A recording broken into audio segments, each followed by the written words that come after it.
Magandang gabi po. Kauwi lang po namin from MOA. Doon po kami nag-dinner. Pangalan po ng restaurant, Churumaru Udon and Tempura. So it's a Japanese restaurant. Parang not really a fine dining. Parang more of a fast food po siya. Well, hindi naman po ako nag-rice. Pakita ko po sa inyo nain ko, no?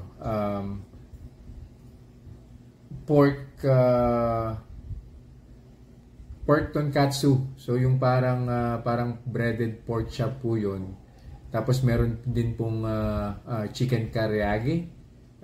Nakatusok po sa stick yun, 2 pieces. So parang chicken breast po siya or parang boneless na chicken. Na nilagyan din po ng breading. 2 pieces of tempura also. Tapos hard-boiled egg. Yung hard-boiled egg parang kwek-kwek siya. Balot siya ng flour. Most of the breading, tinanggal ko po siya, tinry ko pong tanggalin just to make sure na hindi po siya makakapag-trigger ng blood sugar spike, because we all know na starchy po yan. It's either starch, potato starch, or refined flour po yan. And then salad, yan. Kaya lang ang problema rin sa salad, yung dressing niya medyo may tamis ng konti.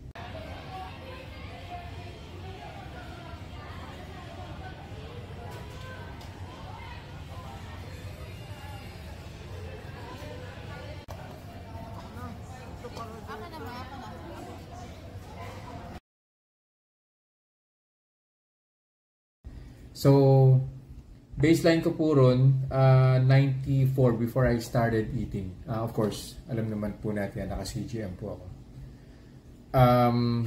Tapos after an hour, umangat po yung blood sugar ko to 128. So, from 94, nag-128. Tapos after several minutes, mga 20 minutes po siguro, nag-peak po siya. So from 128, nag-144 pa.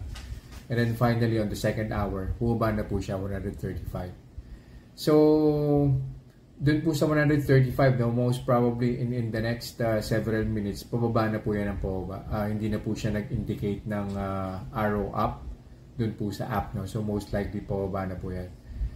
Ang conclusion ko po doon, no, yung 135 in 2 hours time, pasok po yun sa threshold na 140. Plus the fact that full meal po yun eh. So kung wala pong choice, yun lang po yung makakainin sa labas, just make sure na hindi po kayo kakain ng rice. Yun lang po for this review. I'll see you guys in the next vlog. Bye-bye.